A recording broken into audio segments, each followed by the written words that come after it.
James Aldridge had been diving these waters for 17 years. He knew the topography of the seafloor off the Oregon coast the way most people know their own neighborhood. Every ridge, every wreck, every place the current liked to hide things. On October 12, 2023, he was running a routine survey of a decommissioned shipping lane about 14 nautical miles southwest of Astoria. Nothing unusual. The kind of dive he'd done 1,000 times. The depth gauge read 187 meters. Cold, dark, the kind of pressure that turns mistakes into obituaries. His light swept across the silt in slow arcs, and then it caught something that didn't belong. A safe. Not rusted iron, titanium, industrial grade, the kind of container built to survive a plane crash, let alone a few years at the bottom of the Pacific. But what stopped Aldridge cold wasn't the safe itself. It was the wedding ring, fused to the handle by years of saltwater corrosion, a simple gold band, deliberately looped over the locking mechanism. Someone had wanted this ring found. Someone had wanted it attached to whatever was inside. The question that would consume investigators for the next 18 months was simple. Who locks their secrets in a titanium safe, ties their wedding ring to it, and drops it into the deepest water they can reach? And perhaps more importantly, who are they hiding it from? Disclaimer: criminal behavior analysis is responsible for the content of this documentary. This forensic psychology analysis is presented for educational and informational purposes, examining criminal behavior through the lens of behavioral science and interrogation analysis. All case details are sourced from publicly available records. Viewer discretion is advised. Hi everyone, welcome back to Criminal Behavior Analysis. I hope you're all having a safe and good week so far. Grab a warm drink, get comfortable. Today we're stepping into one of the most unsettling maritime cold cases to surface in recent memory. A case that begins at the bottom of the ocean and ends somewhere much darker. Sarah Calloway was 34 years old when she vanished on August 7, 2018. She was a maritime insurance investigator, not the kind of job that usually makes people disappear. Her work involved examining cargo manifests, verifying shipping logs, tracing the chain of custody on containers that moved between Vancouver, Seattle, and ports across Southeast Asia. It was meticulous, unglamorous work. But Sarah was meticulous by nature. Friends described her as the person who noticed things, the one who caught discrepancies in restaurant bills, the one who remembered inconsistencies in stories told weeks apart. Her sister Rebecca told investigators that Sarah had been working longer hours in the months before she disappeared, that she'd become quiet at family dinners, that she'd said exactly once, "I think I found something I wasn't supposed to find." No one asked her what she meant. That's the detail that stays with you, the moment the people who loved her missed, not out of negligence, out of normalcy. Because in real life, warnings don't arrive with dramatic music.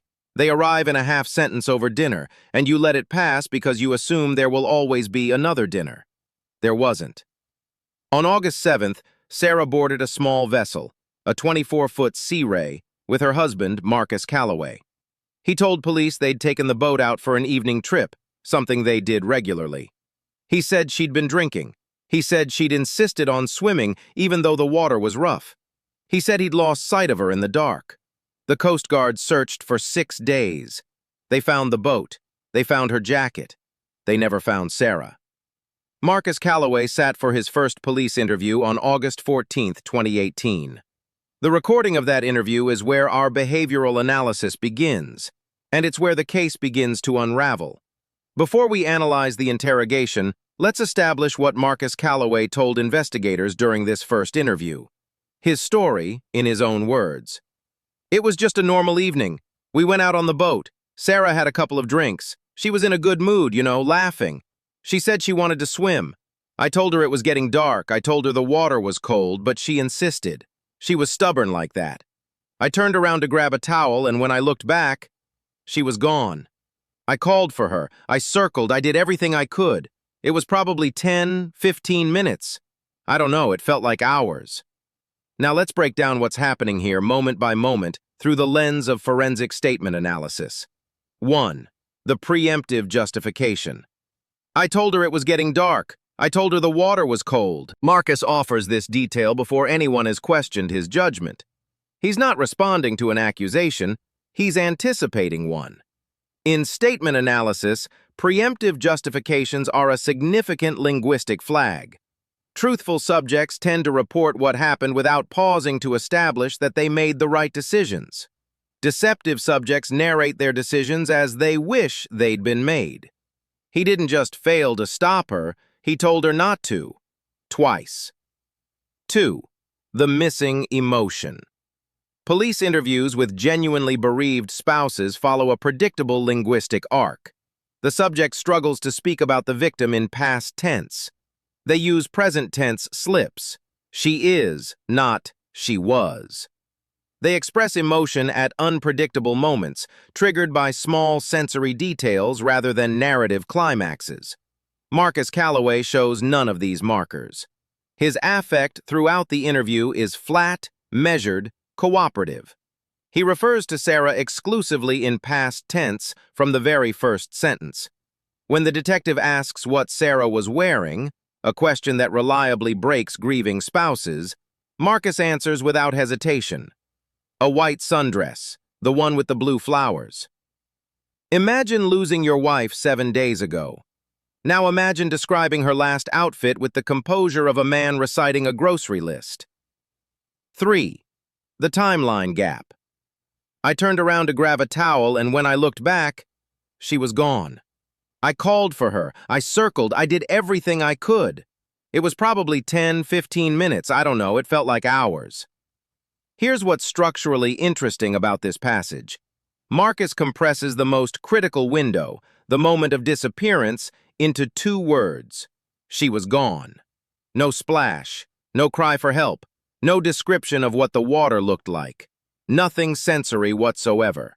Then he expands the search, the part where he's performing the role of the concerned husband, into a series of action verbs.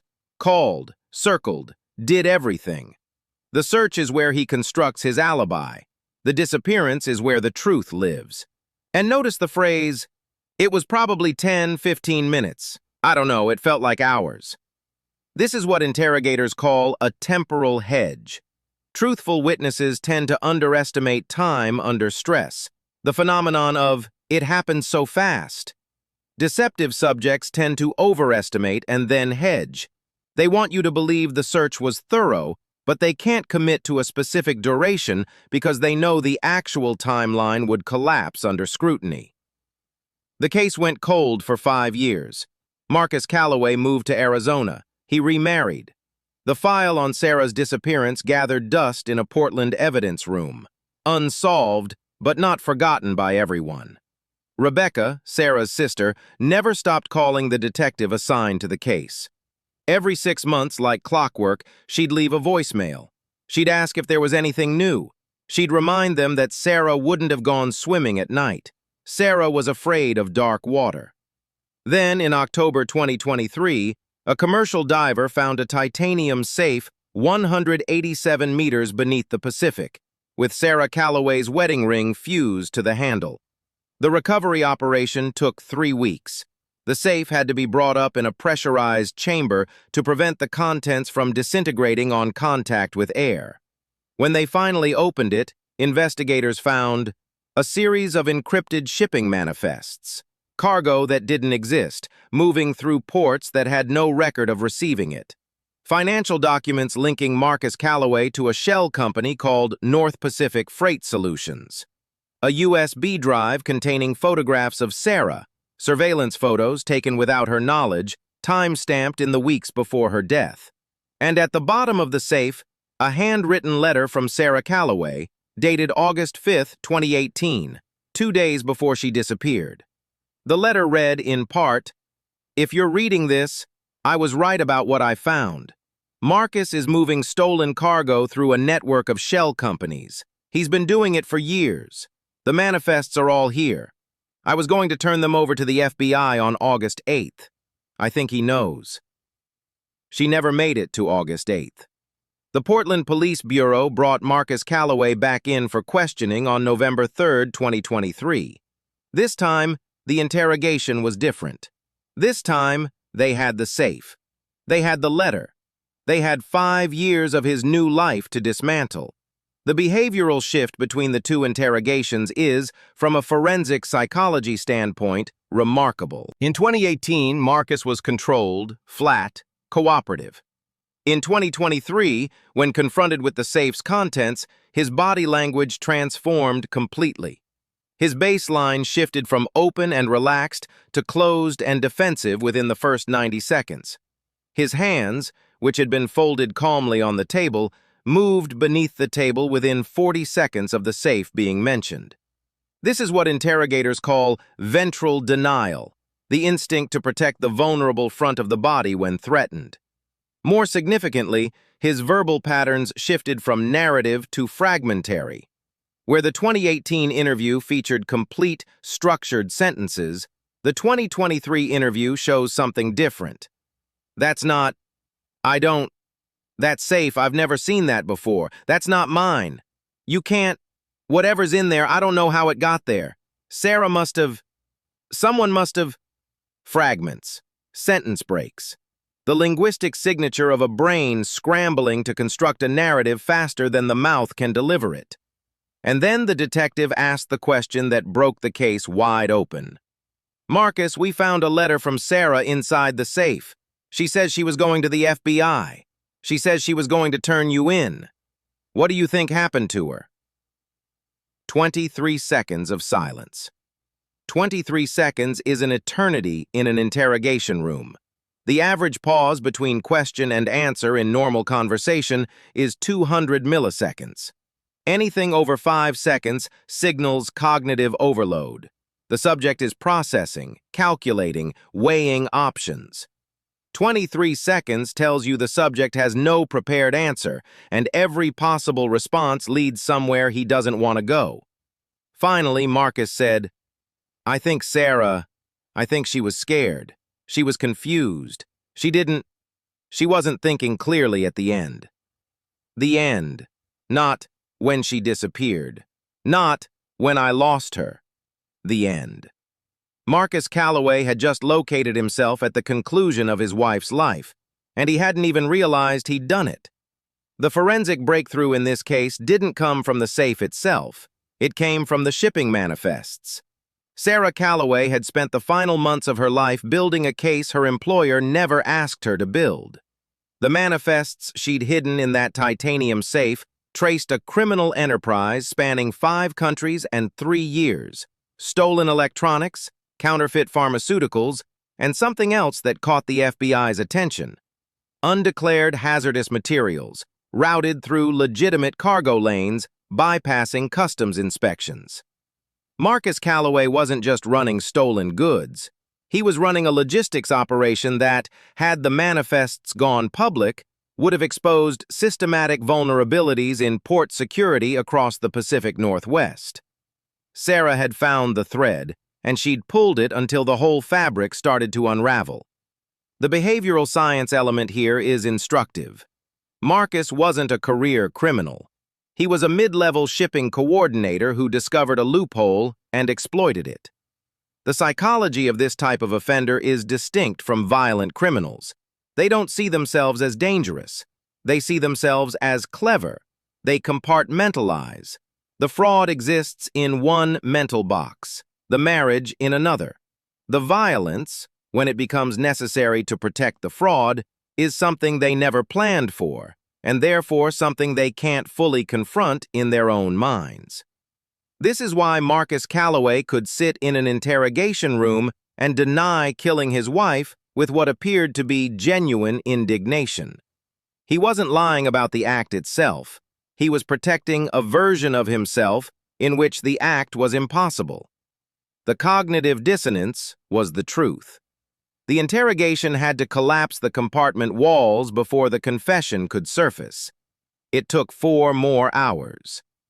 At 11:47 p.m. on November 3, 2023, Marcus Calloway said, "I didn't mean for it to happen that way. She was going to destroy everything. I just wanted her to stop."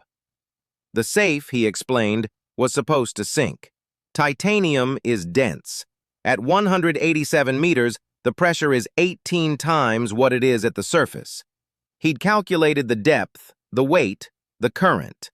What he hadn't calculated was James Aldridge, a commercial diver on a routine survey, and a wedding ring that corroded just enough to catch a beam of light moving through the darkness. He'd tied the ring to the safe as a gesture. He told interrogators he couldn't explain why. He said it felt like leaving her with the thing that mattered most to her, the evidence, the truth she'd fought to expose. He said it was almost a form of respect. Here's the psychological reality. It wasn't respect. It was signature behavior. In forensic psychology, signature behaviors are actions beyond what's necessary to commit the crime. They fulfill an emotional or psychological need specific to the offender. Marcus tied Sarah's wedding ring to the safe because the safe was where he'd trapped the truth, and the ring was where he'd trapped her. Binding them together was the final act of control. He wasn't honoring her. He was completing the narrative. Marcus Calloway was convicted of second-degree murder in March 2025. He's serving 25 years to life at the Snake River Correctional Institution in Eastern Oregon. But the forensic psychology of this case teaches us something broader than one man's conviction. It teaches us that deception has a structure. Marcus Calloway's 2018 interview contained the linguistic markers, the preemptive justifications, the temporal hedges, the past tense anchoring that a trained analyst could have flagged in real time. The case went cold not because the evidence was absent, but because the behavioral data wasn't fully leveraged during the initial investigation. It teaches us that compartmentalization is the most dangerous psychological defense mechanism in criminal behavior. The ability to separate fraud from marriage, business from violence, allowed Marcus Calloway to function for 5 years after killing his wife. He didn't look like a murderer because, in his own mind, he wasn't one. He was a businessman who'd made a difficult decision. And it teaches us that the truth has a way of refusing to stay buried. A titanium safe at the bottom of the ocean. A wedding ring fused to its handle. A letter written 2 days before death. Sarah Calloway didn't survive the confrontation with her husband, but she made sure the evidence did. The most chilling detail in this case, from a behavioral standpoint, is this. When investigators asked Marcus why he kept the safe instead of destroying its contents, he said, "I couldn't. It was the only thing left of her." He couldn't destroy the evidence. He couldn't destroy his wife. So he sank both of them to the bottom of the ocean and told himself it was the same thing as letting go. That's not grief. That's the architecture of self-deception. And it's exactly the kind of psychological mechanism we'll continue to examine on this channel. Now, I want to hear from you.